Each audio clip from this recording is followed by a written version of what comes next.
Well, still to come tonight.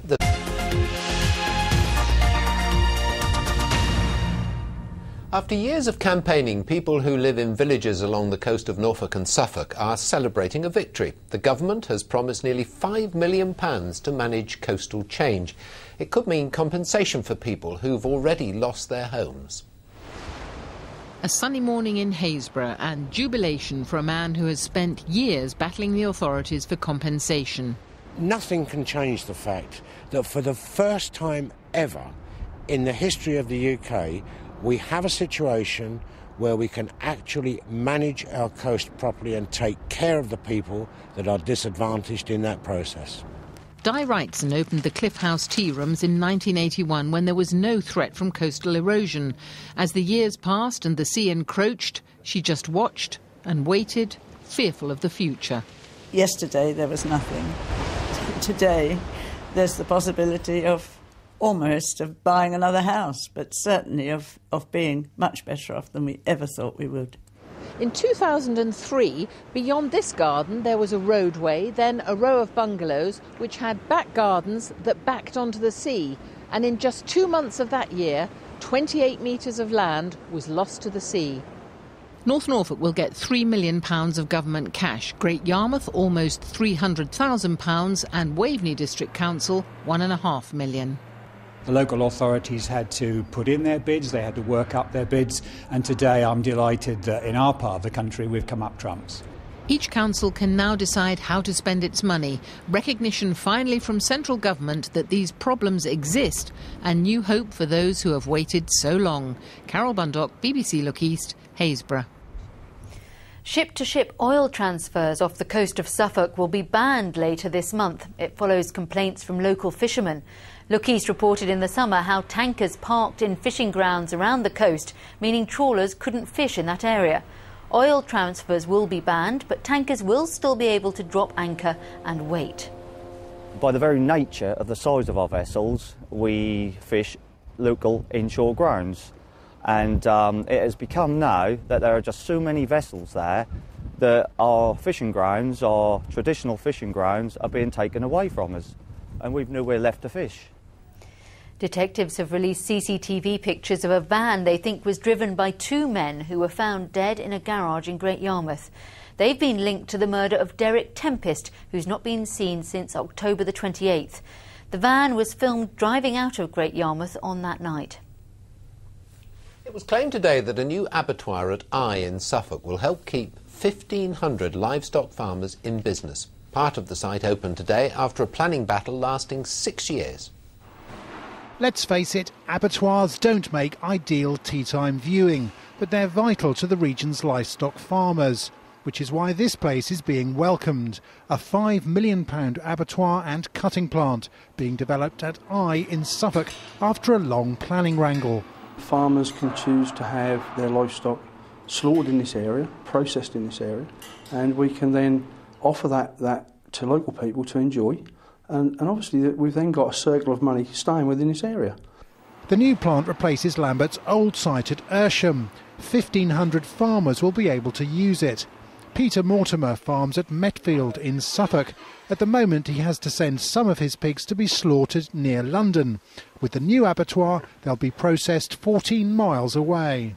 I can get them delivered in there within a half to 3/4 of an hour, whereas at the present moment it's taken the biggest part of a day for them to get down to Essex. They're probably leaving the farm at 7:30 in the morning and getting slaughtered late in the afternoon.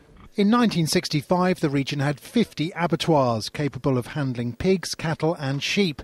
Today, only 4 decent-sized ones remain. We farm in East Suffolk and have sheep, and we would not be able to afford to send our sheep far away to distant abattoirs. So without a local abattoir of this size, an awful lot of people will give up farming. The taxpayer has been tapped for over £1 million towards the new abattoir. Richard Bond, BBC Look East. The Norwich and Peterborough Building Society is closing 5 branches in Essex, Suffolk and Norfolk as part of a programme of 10 closures. A spokesman says it's to make sure the society remains in a strong position.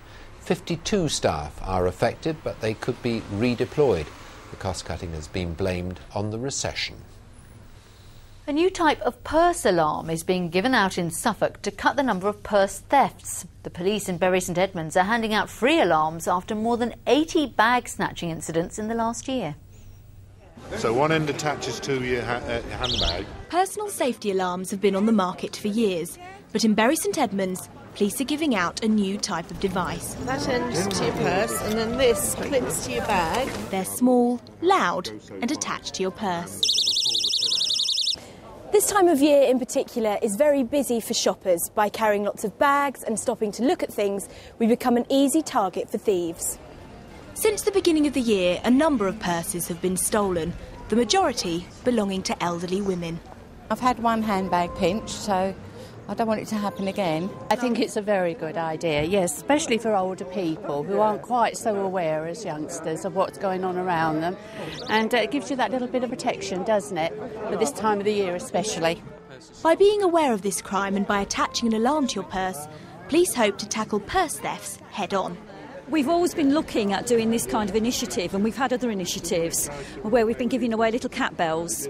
But this is a new alarm that we found, and we thought that this one is a little bit more powerful. It's got a loud alarm, so it will be very audible if anybody snatches a purse. The alarms are free and available from police stations. Bye. Catherine Nash, BBC Look East.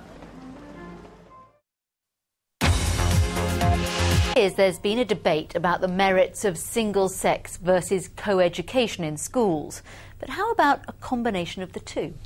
One school in Essex teaches both boys and girls, but it keeps them apart in the classroom. Experts say it can help girls in particular get higher paid jobs when they start work. When you have done that, I will then tell you.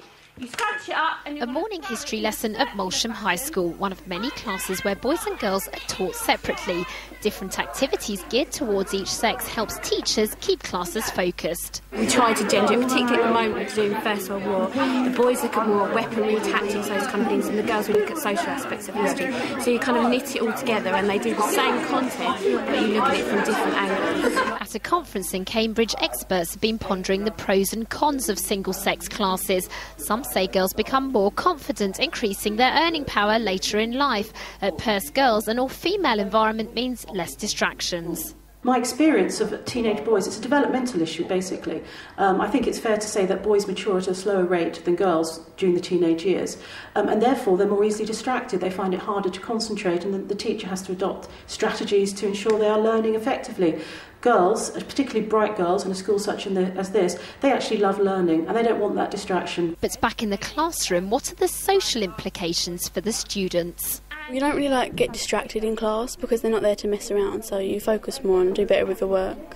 Well, I don't think it really makes much of a difference. Some might say that you don't get to mix with the girls, but you do in the playground, so there's not really many downsides.